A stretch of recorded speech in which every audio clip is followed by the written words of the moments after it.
Welcome to the Learning Pines YouTube. We hope this video helps. You begin by preparing both devices. Enable developer options on your Android and turn on USB debugging so Windows can see it. Next, install Android platform tools and add a DB to your path so commands run from any folder. Once done, download the latest scrcpy zip and extract it to a folder you control. This saves time when you run scrcpy.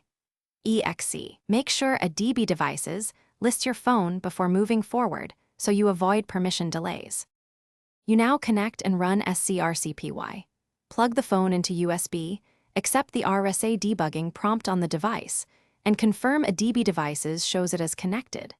Then open a terminal, change directory to the scrcpy folder, and run scrcpy, or add flags like B2M for bitrate and M1024 for max size to improve performance.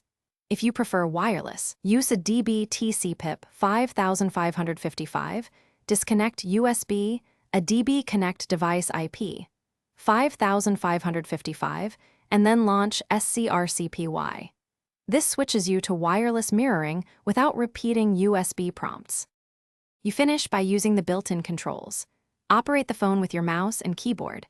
Try shortcuts like Ctrl plus F for full screen or Ctrl plus Shift plus O to record the session. When done, close scrcpy via Ctrl plus C in the terminal or by closing the window, and locate any saved recordings in the scrcpy folder. If something goes wrong, restart a DB with a DB kill server, then a DB start server. Reconnect the phone and reauthorize the device.